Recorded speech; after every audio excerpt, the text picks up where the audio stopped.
Nick Herbig signed a massive contract extension with the Pittsburgh Steelers, and it's very fascinating because he is at the moment the third on the depth chart for the team.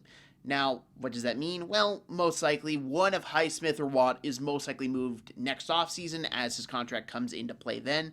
Maybe both, but so hard to tell this early on. And I like this deal as a Steelers fan, just because I think Nick Herbig has been underutilized in Pittsburgh so much. He's young, he's fast, he's what this team needs on defense. They lack a lot of youth, they lack a lot of speed, and that's what he brings to the table.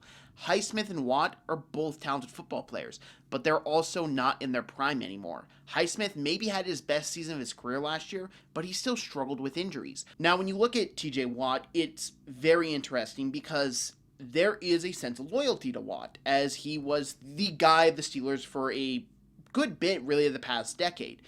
But it's clear he has regressed, and that's something that we see with speed rushers all the time. Speed rushers don't age as great as power rushers. This is a thing why Nick Herbig probably shouldn't see another contract after this one in Pittsburgh, because speed rushers just decline quicker. Now, why is that? Why do speed rushers decline quicker? Well, it's the old saying, your power is the last thing that goes. Usually speed goes faster in these players. That's why speedy wide receivers don't last long in the NFL. Whether it's injuries or just the fact that father time slows them down, they're not as valuable as, say, a crisp route runner who can age great because they're more technician.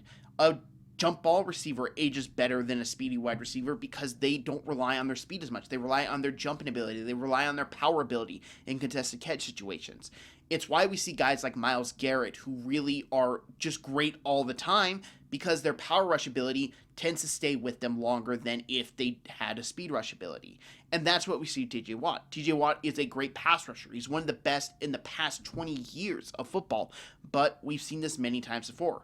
Von Miller at the top of his game was a phenomenal player that could not be stopped. But once he started to decline, once he started to age, he regressed and his speed went away to the point he's now a journeyman going from team to team trying to collect another Super Bowl ring. And the Bills had to get rid of him because that contract was such a bad contract. That's currently what the Steelers face with TJ Watt. Now, TJ Watt is not close to Von Miller right now, but the signs are there that he's going to regress to that point. Von Miller's first year with the Bills wasn't awful, just like TJ Watt's first year on this new deal wasn't awful, but he kept on regressing, and that's the thing the Steelers need to be wary of right now, and it's also why they should not look to restructure his contract whatsoever. You should not look to move that contract into future years and really limit yourself in the future. Take your medicine right now. It's the best scenario. But what does this all mean with Herbig? Herbig's going to be the guy of the defense. There is not another guy that has his level of talent on this defense. I know a lot of people say Joey Porter Jr. can be. He's a top 5 corner. He is not. I wouldn't even put him in the top 10 corner because of his own coverage ability. You need a guy that can be that impact player all the time. Cam Hayward is older. He will retire soon.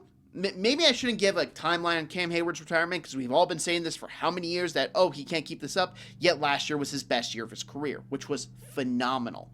But it's going to come to the point they are going to need these young guys to step up. The Steelers don't have that splash playmaker on the defensive side of the football. They have Harmon, who is fine, solid, but will he be a Steeler after his rookie contract? I don't know.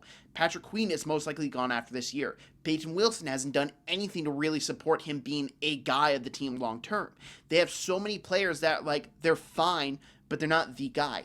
Herbig has the opportunity to be the guy for the next 5 years for the Steelers that they can build their next defensive core around. And that's the big key here with this contract. This is not necessarily, hey, we're making a long-term future investment in this guy we see a lot of high upside in. This is a long-term investment of the next guy of the Pittsburgh Steelers defense. But this brings into one more question. What are the Steelers going to do in the future? Are they going to continue trying to run this back and chasing that wild card game and losing the wild card ultimately because they don't have a team around? Or are they starting to realize something that they should have realized a little sooner? They need to invest in these young guys. The young guys need to get more playing time. You really can't build your defense around a bunch of older vets because they tend to not be as good. Defenders do not age as great as offensive players because, quite frankly, you need a lot more speed. You need a lot more reaction timing. And that just doesn't happen as you get older. Offensive players know what's going to happen. Defense players don't. And it's a big issue with the Steelers is they have such an old core on defense that they don't have that speed. They don't have that ability to make up for the mistakes, to make up for that reaction time that's missed.